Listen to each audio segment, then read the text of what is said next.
very much, Mr. Chairman. I want to, at the outset, thank Chairman Joyce. On the record, I'll thank Mr. Joyce for his fairness and for his listening to some of my suggestions and even pursuing some of them. We had a number of hearings, as he said, including the 9th, which was the Members' Day, but we had 8 substantive hearings on the issues before this committee. They were good hearings, and I want to thank him for scheduling some, but not all of the people that I think we should have heard from about the consequences of the actions that we're going to take today. But I want to thank the staff, in particular Matt Smith and Phil Tizani, my own staff as well, and the committee staff, Kim Betts, James Gilkonski, Alex Yost, Mike Patterson, Paulus Toma, and others. And I want to thank the staff in my office as well for their help. Ladies and gentlemen, this bill is not going to see the light of day in the United States Senate.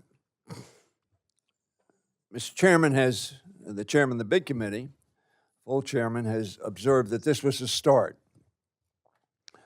We are starting 27 days before the end of the fiscal year.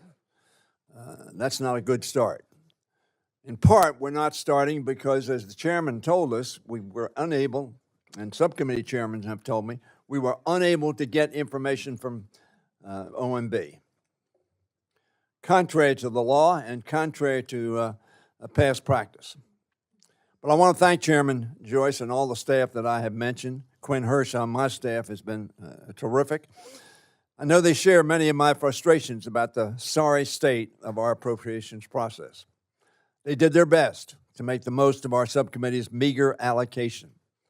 And by the way, we are one of the last committees to be funded. And we did not adopt all of our 302Bs at the same time, and therefore did not know what money would be left over at the end of the process. The bill before us severely cuts funding for the FSGG by $3.2 billion, or 12% below the fiscal year 2025, which of course was the fiscal year 24 enacted, put together by an administration then in office in December 23. That cut is debilitating, but it's not surprising. This bill is a product of the same policy that the Republicans have been pursuing for decades, in my view. And that policy is, you're on your own. We're not here to help you. We're not here to reach out and lift you up. We're not here to assist you in the challenges that may be facing you. You're on your own. You're particularly on your own if you live in the District of Columbia. Republicans continue to withhold the $1 billion. The chairman mentioned that the $70 million for D.C. to assure safety. What he didn't say was we cut $1 billion out and we're doing 70 back. That's a pretty bad trade. That $1 billion took from the city government earlier this year, money that the district collected from its own citizens, not federal money, D.C. tax money, revenues. That is tantamount, my friends, to defunding, in part, the Metropolitan Police Department.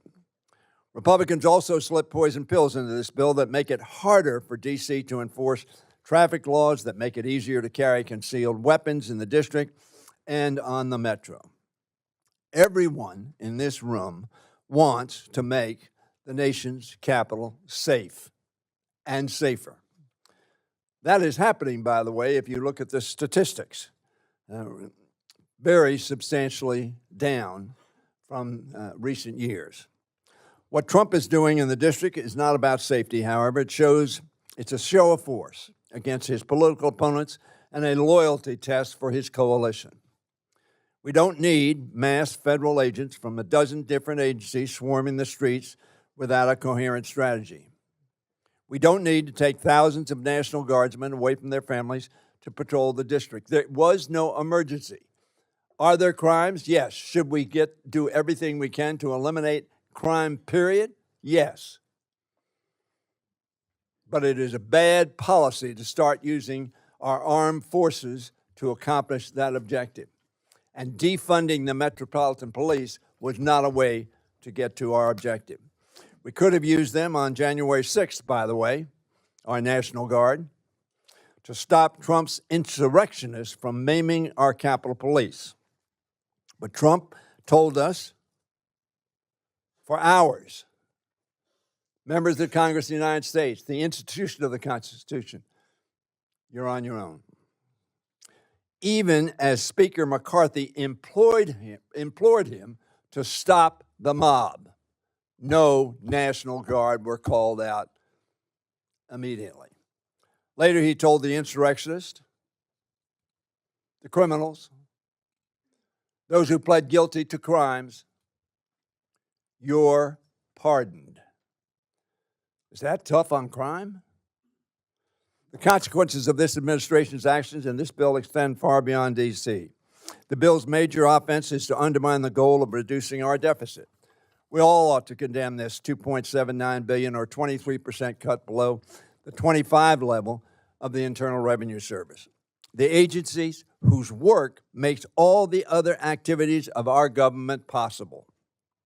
That includes a more than $2.4 billion or 45% cut below the fiscal year 25 enacted for IRS enforcement. $2.4 billion from $5.4 billion, leaving $3 billion. That's a very, very substantial cut. That will make it easier for millionaires, billionaires, and corporations to avoid paying what they owe. IRS data suggests that every $1 invested in enforcement yields $7 in revenue return.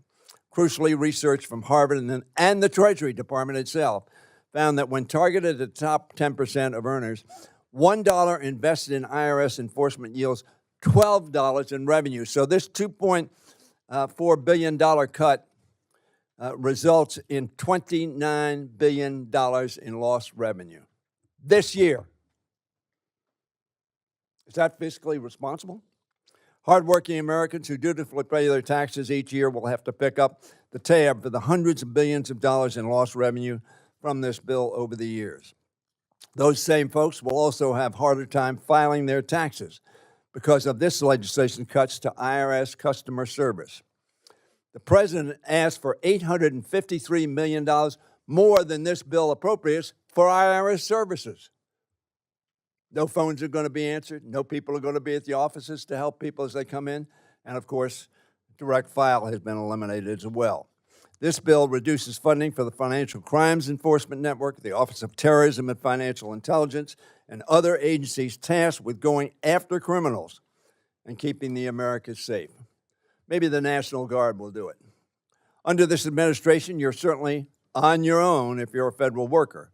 Worse than that, Trump, Vote, and their DOJ co-conspirators think federal workers are all villains and they ought to be put in trauma.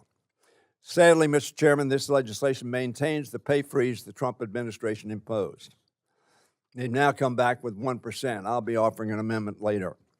They ought to receive 3.8% cost of living adjustment, maintaining pay parity with our military service members, which the president proposed.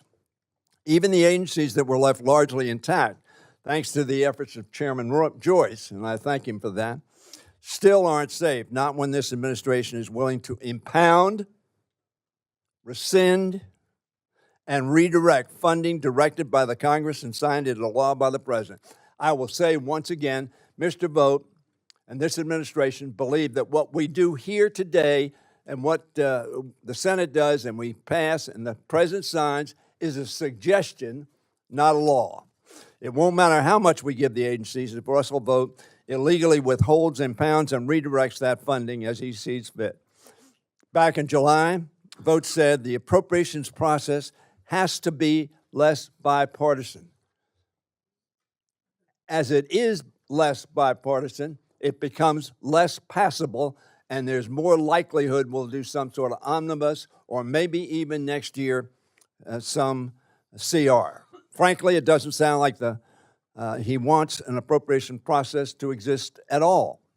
Indeed, he has acted over the last 7 to 8 months as if the appropriation process is irrelevant and without consequence.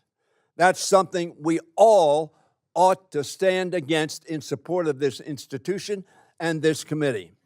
If the people's representatives are irrelevant, our democracy is dead. Don't leave the American people on their own. Vote no.